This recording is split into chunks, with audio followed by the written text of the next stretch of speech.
finally got around to making another video with the 30-06. It is now July. We're getting ready for our elk hunt coming up at the end of October in Wyoming. And I know in the last video I talked about changing the trigger, maybe dropping a different trigger in the gun, that sort of thing. And what I decided to do, I went through M Carbo and I just got a reduction spring from them. It was like $12. Installed that in the shotgun myself, and just due to the regulations on YouTube as far as altering firearms and that sort of thing, I'm not going to show that, but just know that it's possible on an older rifle to put a different spring in it and really lighten up the trigger. That lessened the trigger pull from 7.5 to almost 8 pounds down to about 2.5 pounds, according to my trigger gauge. So huge difference. The other thing I forgot to do in this video, I forgot to set up my my chronograph to get data on the rounds. I already have some good data on the round that I'm shooting. I haven't changed that. I'm still shooting the 165 grain PSP core locked from Remington. That seems to be the round that the rifle likes. I experimented with a little different rest. You're going to notice in the video using the bed cover of my truck, and I'm not so sure I like that very well. But there's not a lot of options at the range that I'm at to get the distances that I want to shoot. I can't use the bench that's there because I can't see out to 200 and 300 yards from the bench rest. So I had to do something from a little higher vantage point, and not the greatest rest. It was not the most comfortable shooting position. So not that matters, because what I'm going to end up doing is, now that I've got the rifle, I feel like I've got the rifle zeroed with the trigger and with the round, and I'm comfortable at the distance, and I feel like I've got a good zero on it. I'm going to start getting into more situational shooting, that being sitting in a position or being in a position that I would probably be in, or I might find myself in the field, as opposed to just bench rest shooting. So that'll probably come up in the next video. So with that, let's get to it.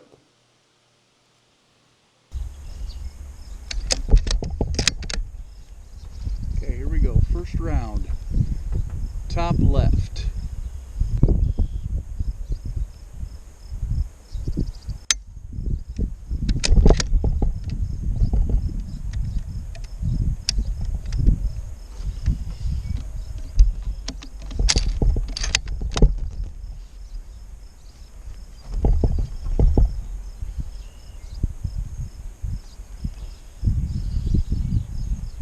Make sure I get it in the chamber.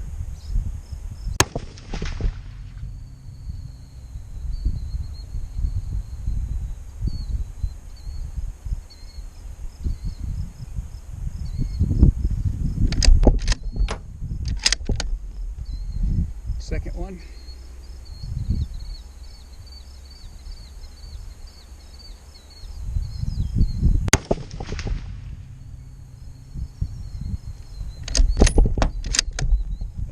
Third one.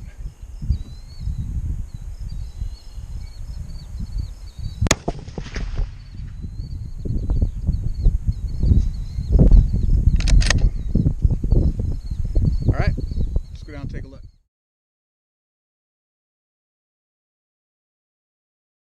All right, here we go. Right below that one now.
Alright, I adjusted a little bit more. I think the windage is good, or the up and down is good.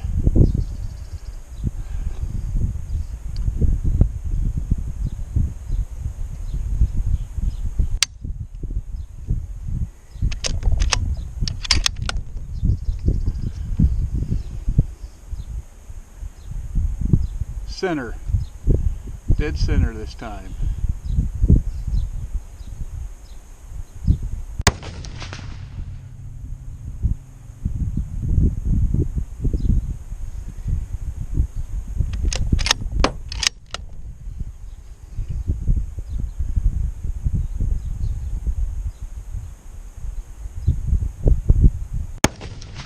Jeez.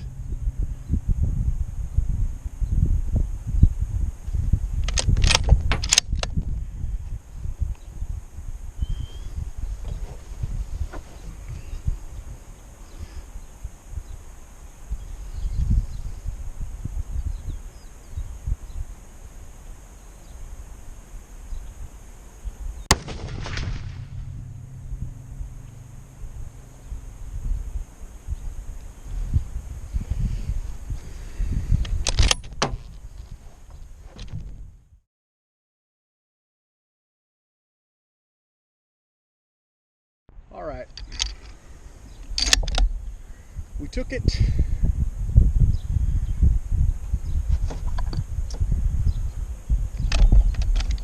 we took it 4 clicks right. I'm going to go ahead and believe that. We're going to go ahead and shoot the steel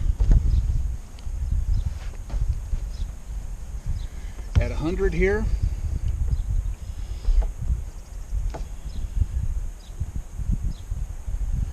Holding dead center.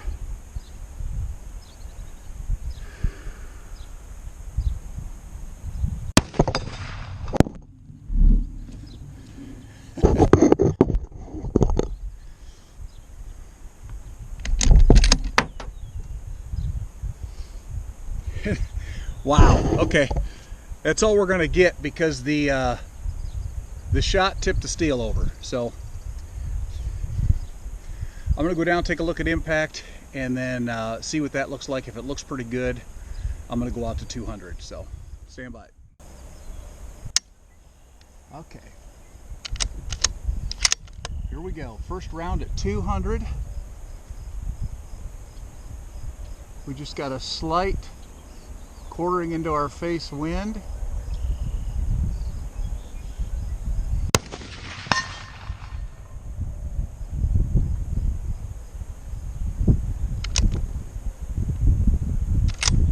And I forgot to adjust hold, but I did hit at the bottom of the circle there. So my hold, I'm almost exactly 6 o'clock on the 10-inch circle.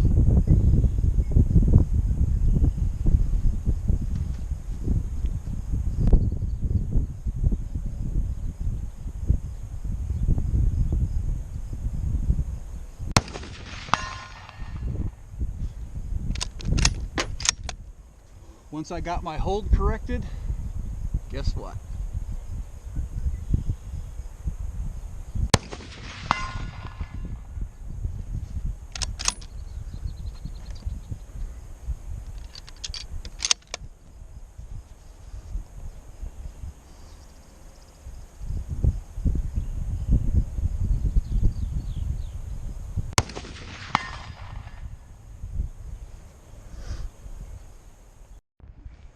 All right, here we go.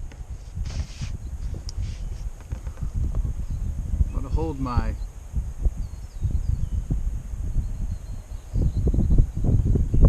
top hash on the head, kind of on the left shoulder.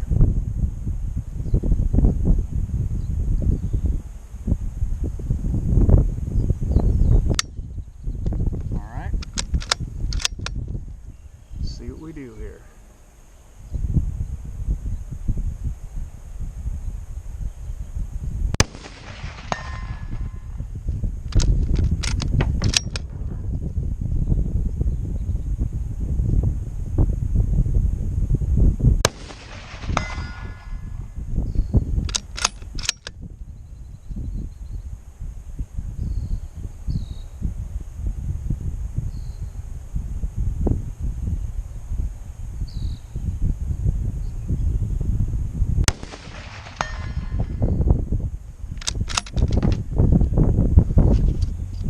got 3 rounds left.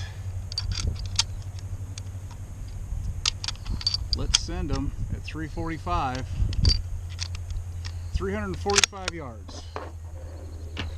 Woo!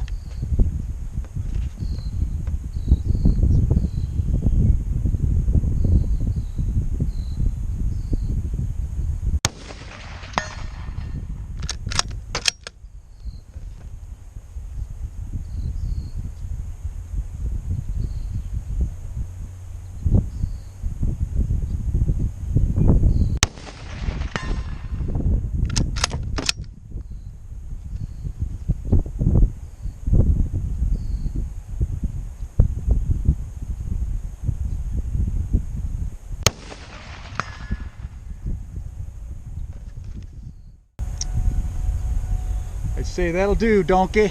That'll do.